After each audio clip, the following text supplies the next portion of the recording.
Hello, everyone, and welcome to the Faith and Mental Health Summit. I hope that you are enjoying yourself thus far. I am Dr. Stacia K. Wilkins, and I will be leading you in our discussion today about what about the leaders. We are oftentimes prepared to take care of our teams, but we are not prepared to take care of ourselves.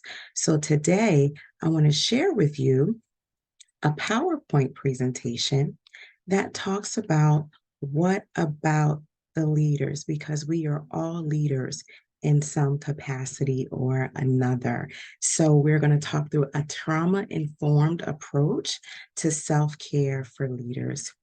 After today, you will be able to understand the impact of trauma experiences and environments on the leader. You'll also be able to discuss theoretical core concepts of the Watson caring science Caritas process and implications for practice and leadership at all levels. You'll be able to integrate practical self-care skills into personal and professional practice. So let me tell you a bit about my story as a leader. Um, it was 4 o'clock in the morning several years ago, and an alarm sounded so loudly that I had no choice but to pay attention. I woke up 4 o'clock in the morning with severe chest pain, and I rushed to the ER. My husband took me to the ER, and I stayed there. They ran all of these tests, and they found that nothing was wrong with me. But the doctor came in and he said to me, Miss Wilkins, what do you do for a living? So I told him, I was a minister, I was a psychotherapist, I'm an operations director. I do all of these things. And he said, you need to unplug.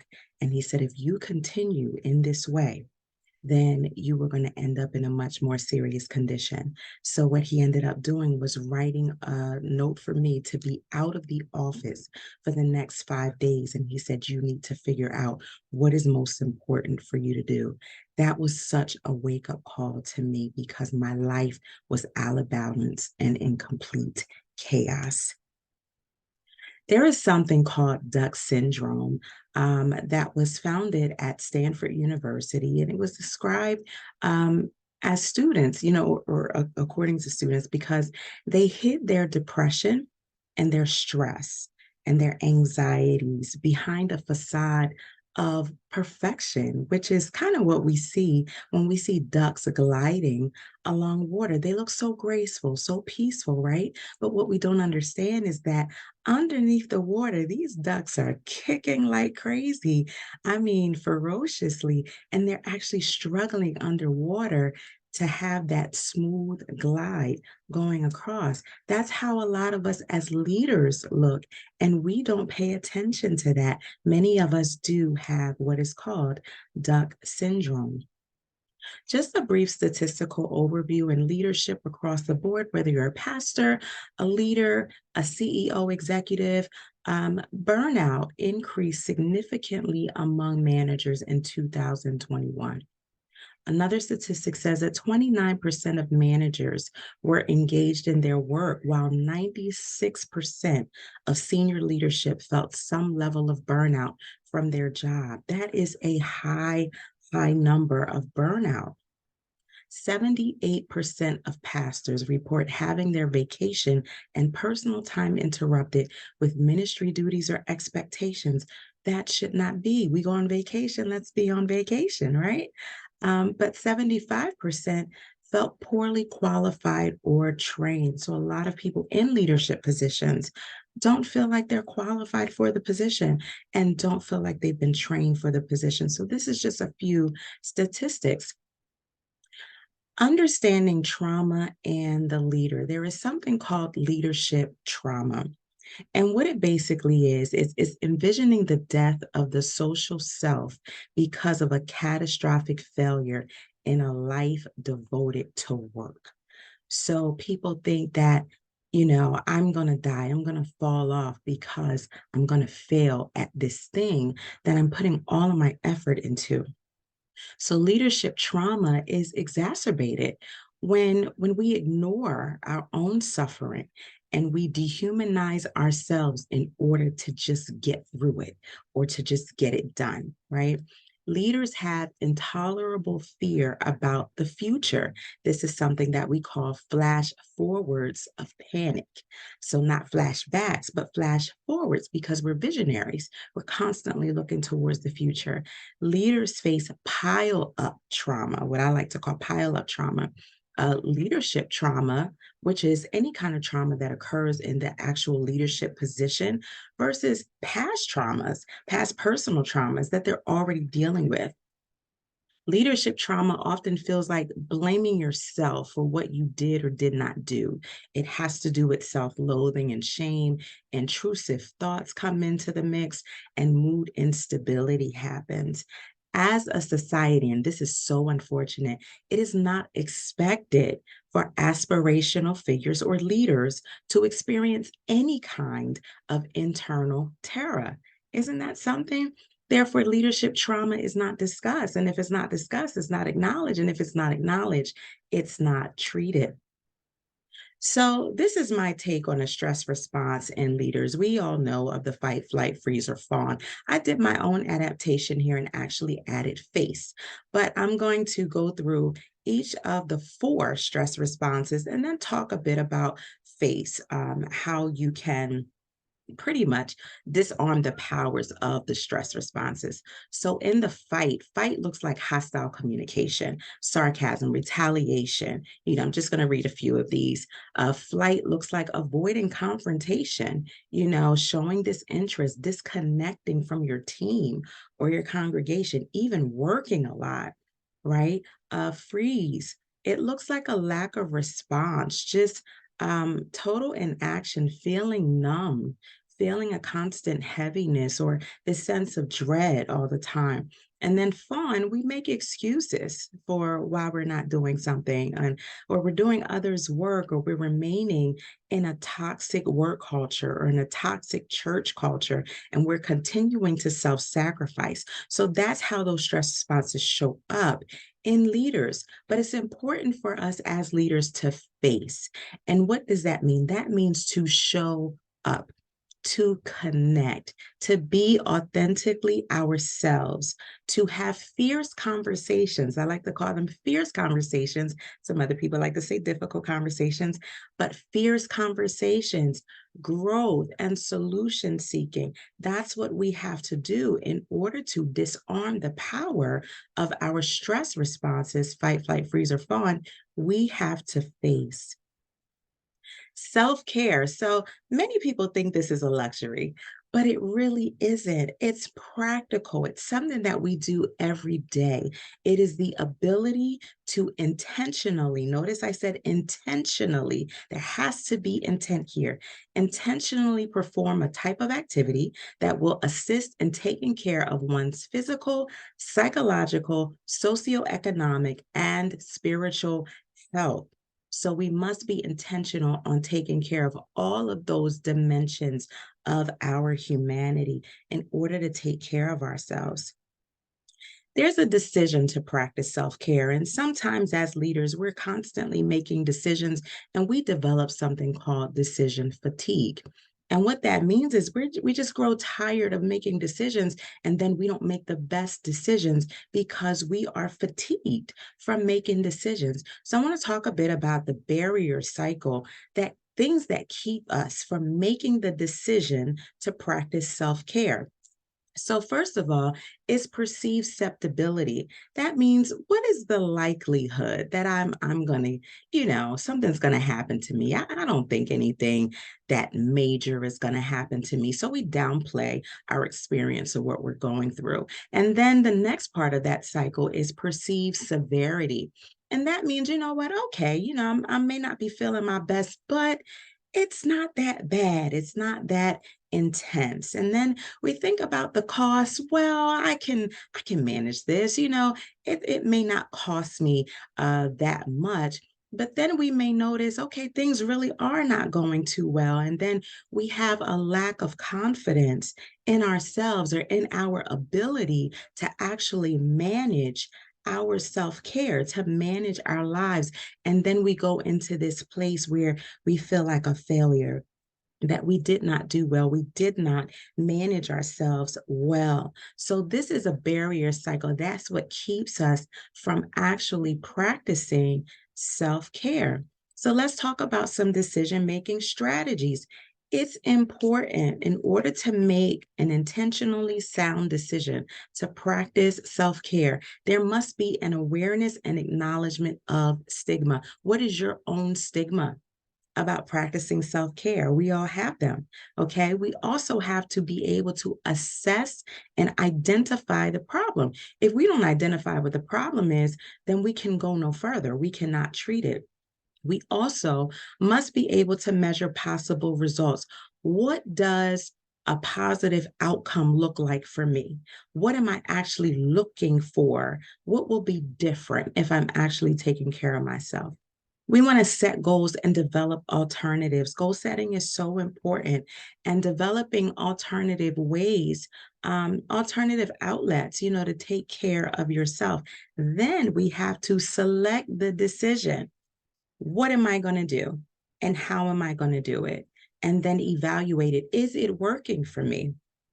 And then we keep doing what works and change what doesn't. So that's a practical decision-making strategy in order to make a decision to practice self-care and overcome that barrier cycle that a lot of us stay in.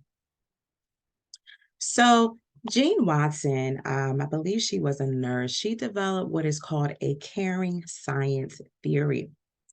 Her theory basically posits that um, high performing, effective leadership has its origin in the internal work of self reflection and growth. She was concerned about the internal process of self care in order for there to be growth and development in the leader, more so in the nursing profession, because she designed this for nurses specifically. So the Caritas process, which comes from the caring science theory that Jean Watson developed, is actually the Christian practice of loving humankind. We see in Matthew 22 and 39, the scripture says, you shall love your neighbor as yourself. But we can't love our neighbor if we're not loving ourselves first. So Jean Watson said, in the Christian practice of loving humankind, there are 10 tenets or 10 practices that one must be aware of and one must be able to do. One, you must practice loving kindness and equanimity. Okay, you must be authentically present. You must show up and show up fully. You must cultivate spiritual practices. You must go beyond your ego self and go into your spirit and connect with God there. You must develop and sustain loving, helping, caring relationships, not toxic ones, but loving, helping, caring relationships, ones that pour into you. You must allow for the expression of positive and negative feelings, not the judgment of positive or negative feelings, right? But the expression of them. Create space for your feelings. You must be able to creatively problem solve and seek solutions. Insert critical thinking there. We must be able to solve problems and come up with resolutions. We must be able to engage in genuine teaching, learning experiences. So even as leaders, we are not always the teachers, right? But we are often the learners, and we have to do that trade-off constantly throughout life and making sure that we are engaging in those experiences, whether we're teaching or whether we're learning. We must create a healing environment at all levels. How do you show up in environments? Do you show up causing chaos? Do you show up causing confusion? Do you show up and there is this amount of fear that is there? You must go in and create a healing environment. You must be able to assist with basic needs with an intentional, caring, conscious. So those basic needs have to be met, and basic needs have to be met in others. And lastly, you must be open to spiritual, existential, unknown things, always allowing for miracles, always allowing for the beautiful, for the things that you can't explain, for the things that are beyond you, because we are much bigger than ourselves. So here are some resiliency and protective factors that I think will keep us from getting so caught up in leadership trauma, right? So our protective factors are positive relationships, rest taking and spirituality, nutrition and exercise, attend to the here and now, and stress management techniques. So we're going to go through these one by one. I'm not going to go through each of them for the sake of time, but I just want you to see a breakdown here of some of the things that you can do in the categories of these resiliency protective factors. Number one, positive relationships. You want to practice empathy and compassion. You want to embrace vulnerability. You want to be able to say no, set those boundaries. It's okay to say no. No is a complete sentence. It's also okay to ask for help if you need it. Openly communicate, plan outings monthly or weekly according to your schedule with loved ones, with friends. Build strategic and supportive networks.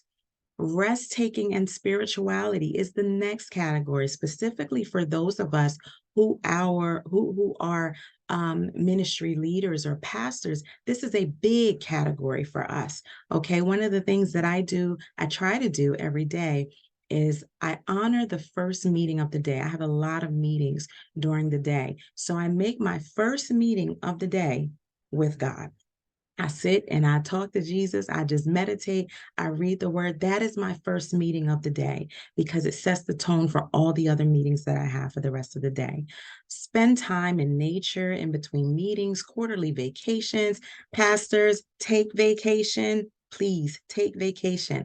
Um, Develop a personal mission statement based on your values, because a lot of times we get discouraged because we define ourselves by what we do, not by who we are. What we do is not who we are. What we do is a vehicle to express who we are. So you want to define who you actually are apart from what you do. Honor the work always that you've already done. Get adequate sleep. That is so important. When you don't get sleep, it really changes your mood, changes your whole body system and chemistry. Okay. Next category, exercise and nutrition. Listen, get moving, hydrate, stay off drugs, stay out of that alcohol. Sometimes we use these things to cope. Whether we're in the church or not, it's real, you know. Stay away from that stuff. Get some dietary supplements like B12, the whole B complex, great for memory, energy, anxiety, depression. Okay, enjoy your meals from your workspace. Take the stairs. You just want to keep yourself moving. The next category, attend to the here and now. Sometimes it's tempting to worry so much about the future, but you want to ground yourself, right?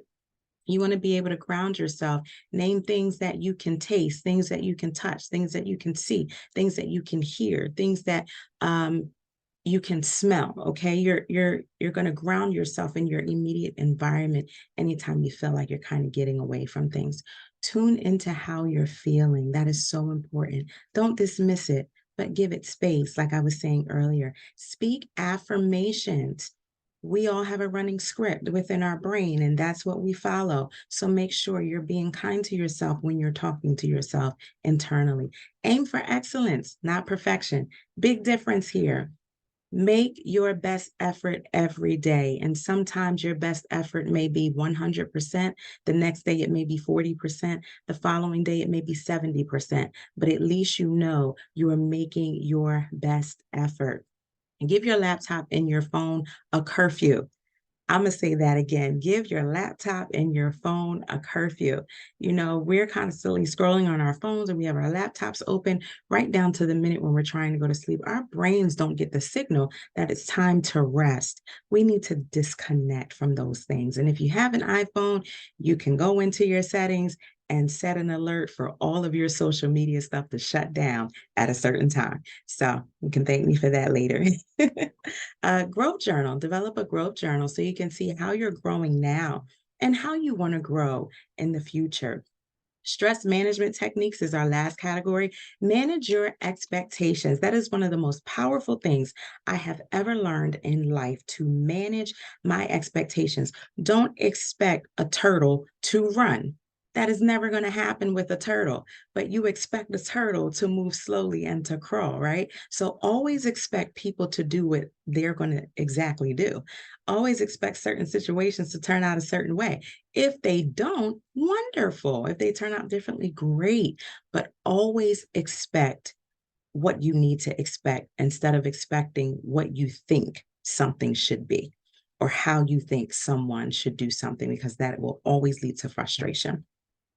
Reduce decision fatigue by pacing yourself. I talked about that earlier. You don't have to make a bunch of decisions all the time.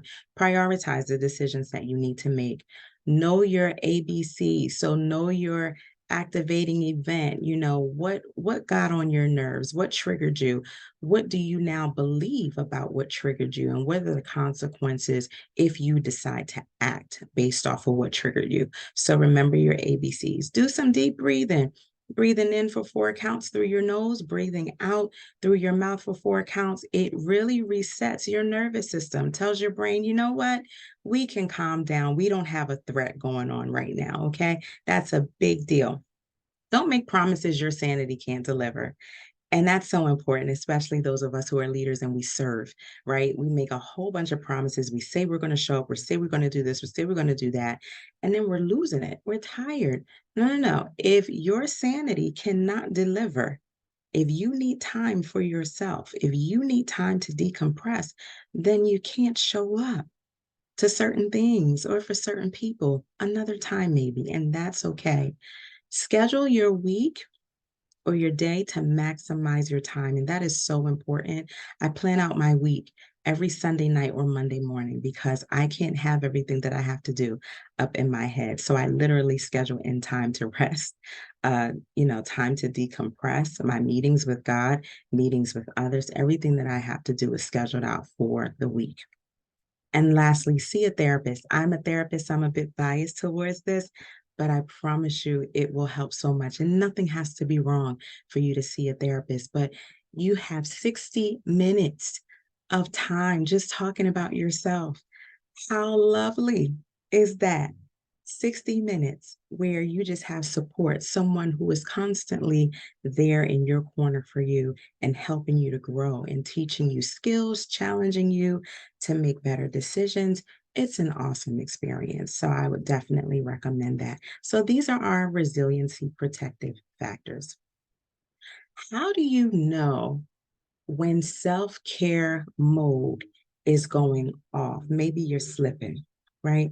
When you start slipping, you'll start noticing the one or more of these four things. Number one, you're neglecting yourself. You're not doing the things that you have usually done. You are not managing yourself well. So you are not disciplining yourself well. You are not maximizing your time. Self-sabotage, you are doing things that you know will get in the way, doing things you know you are not supposed to do.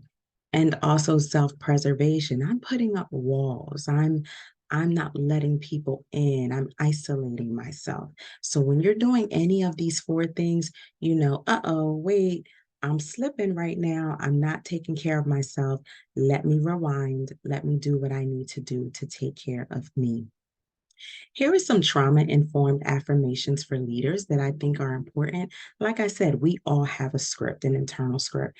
What we say to ourselves is so important. So I'm just going to say a couple of these.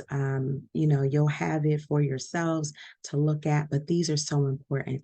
One, I am gifted with vision, inspiration, strategy, and purpose. I am sharp and creative. I have what it takes. Fix it. I am safe in my body. I can thrive in environments that give me no applause. My emotions are informants, not enemies. I give myself the grace to make mistakes. I have earned a seat at this table and I belong here. Rest is productive. As a change ambassador, I shift cultures. I will create space for my emotions and not judge them. I have already survived 100% of my bad days. This is not the end or my end. I can and will ask for help when I am struggling to lead. So these are things that we say to ourselves. And for our final note, lead with heart and skill. That is something that is a model for me in leadership. Lead with heart and skill. And I kind of break that lead into an acronym. One, lead into obstacles as growth opportunities. Empathy eradicates perfectionism. So show yourself empathy, show others empathy, so you're not constantly expecting a standard that will never be achieved. Awareness is key to effectiveness. You must be aware in order to be effective. Dialogue with God and decide daily to value yourself. The best leaders have a dialogue. They dialogue with God, they dialogue with themselves, they dialogue with others, and they decide to value themselves every single day. So, this is a way to lead with heart and skill. So I have a couple products.